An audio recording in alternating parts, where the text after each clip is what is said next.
Bonjour à tous et bienvenue dans cette nouvelle Vendée en direct. Alors, je me trouve aujourd'hui à Châlons pour vous parler du parc à chiens qui se trouve juste derrière moi et qui est en expérimentation depuis près d'un mois.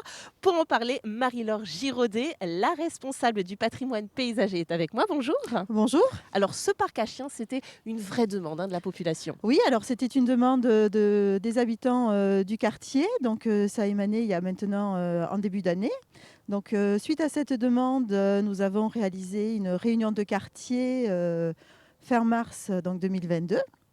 Suite à cette réunion de quartier, bon, ben, comme partout, hein, il y avait des avis pour et des avis contre.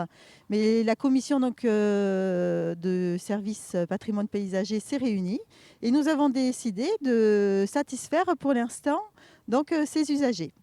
Et nous avons décidé d'expérimenter donc, ce parc à chiens que vous pouvez voir. Donc, pour l'instant, il est un petit peu plus petit que prévu. Mais comme ce n'est qu'à titre expérimental, eh ben, nous avons décidé de le faire un petit peu plus petit et de ne pas le financer entièrement. En fait, voilà. Donc là, Voilà. l'idée, c'est pendant quelques temps de voir si effectivement les propriétaires de chiens s'en emparent, l'utilisent. Exactement. Voilà. Donc nous venons, moi je viens le voir assez régulièrement. Puisque là, je ne sais pas si vous voyez, mais il y a une charte, un règlement de l'espace canin qui est affiché, avec quelques règles à respecter. Et donc, au bout de quelques mois, nous allons voir si les usagers respectent ces règles. Et à partir de ce moment-là, nous déciderons tous ensemble s'il convient de réaliser le parc. Voilà. Alors, quelles règles en particulier vous attendez d'eux qu'ils respectent? Alors, déjà, il y a bien évidemment la règle que cet espace doit rester propre. Donc, les usagers viennent avec leurs chiens. Les chiens vont bien évidemment réaliser leurs besoins quotidiens, si j'ose dire. Et il va falloir que leur maître ramasse ses déjections animales. Voilà. Puisque, comme partout, eh bien, on se doit de ramasser ses déchets. Voilà. Donc là, ça fait un petit mois que c'est utilisé. Oui. Qu'est-ce que l'on remarque déjà pour l'instant? Alors, c'est relativement propre. Je ne vais pas dire que c'est propre tous les jours, mais bon, mais ce matin, par exemple, c'était bien. Voilà. Alors on va rentrer dans ce parc. Donc il y a tout d'abord un sas, un premier sas d'entrée. Pour quelle raison? Alors, il y a un sens d'entrée, c'est au niveau sécurité. Les chiens, quand ils rentrent, si jamais il y a un autre chien à l'intérieur, eh bien, ils peuvent être excités, tout simplement, voilà. Ou pour laisser, entrer, sortir, un autre chien, avec son maître, qui doit ressortir, eh bien voilà, que chacun attende, bien, sagement, son tour. Voilà. Parce que rappelons-le, dans le reste du parc, c'est interdit de lâcher son chien. Exactement, il est interdit de ne pas tenir son chien, sans laisse, voilà. Et cela partout, dans les lieux publics. Donc Donc, l'idée ici, c'est que les chiens se défoulent, ex s'amusent entre eux à condition qu'ils soient sociables, bien Ah, entendu. bien sûr, tout à fait. Donc c'était un lieu de rencontre, de gambade, je dirais, pour les chiens. Donc c'est vrai que pour l'instant, c'est un petit peu petit, donc pour les gros chiens, c'est peut-être un petit peu limité.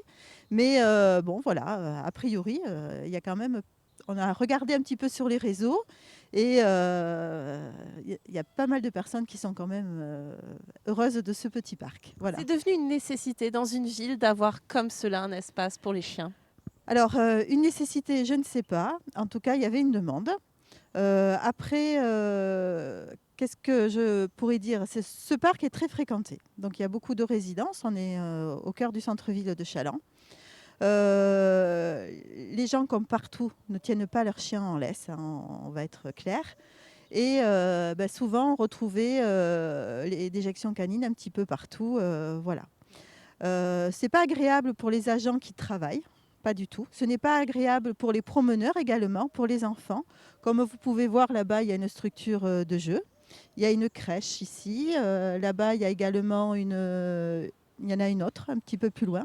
Donc les gens traversent le parc et donc c'était peut-être aussi un moyen, pour nous de sensibiliser, les personnes, les usagers à cette propreté quelque part, Rester propre, à bien rester sûr. propre. Et aussi voilà, et à les satisfaire pour faire gambader leur chien. Voilà. Alors nous allons parler maintenant des aménagements qui se trouvent au sein de ce parc. Je suis pour cela en compagnie avec la personne qui a œuvré. Est-ce que vous pouvez vous présenter? Oui, bonjour. Léa Morange, je suis la responsable du service patrimoine paysager, notamment des équipes qui sont intervenues pour faire ce parc à chiens.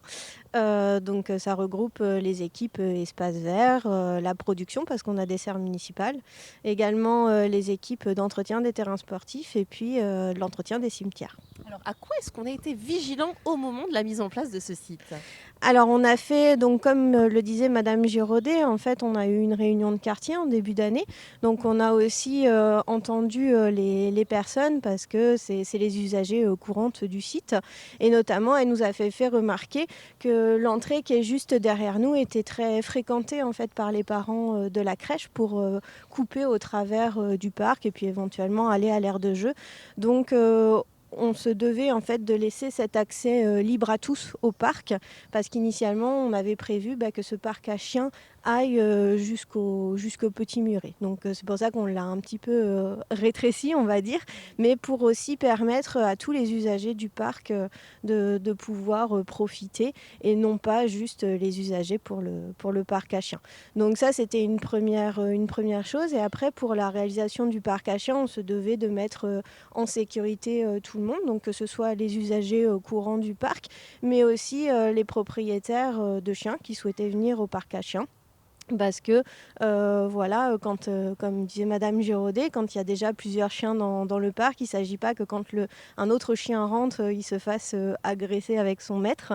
Donc, d'où l'importance de ce sas-là. Et ensuite, on a fait quelque chose d'assez robuste, mais qui peut se démonter facilement, puisqu'encore une fois, c'est à titre expérimental. Donc, selon le résultat en fait, de ce parc à chiens, on pourra le faire évoluer ou au contraire l'enlever si nécessaire. Réutiliser. Qu'est-ce que c'est ça par exemple? À quoi est-ce que ça sert, hein? Alors ça c'est des rondins de bois qu'on a récupérés nous au dépôt des serres parce que on a aussi les équipes d'élagage.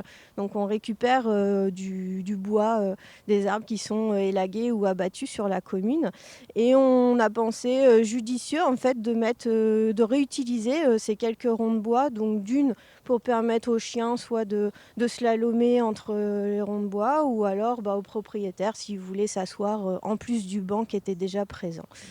Voilà, donc c'est à la fois ludique, à la fois pratique. Et ce parc à chiens, donc on peut y accéder, il y a des horaires de venue? Alors c'est complètement libre. Alors effectivement il n'y a pas d'éclairage sur le parc, donc quand il fait nuit c'est un peu compliqué. Mais par contre voilà, c'est en accès libre 7 jours sur 7, 24 heures sur 24, tout en veillant à bien quand on rentre dans le sas refermer chaque porte pour la derrière soi. sécurité des autres C'est usagers. ça. Merci beaucoup d'être venu Merci nous à en vous. parler. Et donc vous le savez à présent, pour faire gambader Toutou, c'est ici qu'il faut venir. C'est la fin de cette Vendée en direct. Merci de l'avoir suivi et à très bientôt.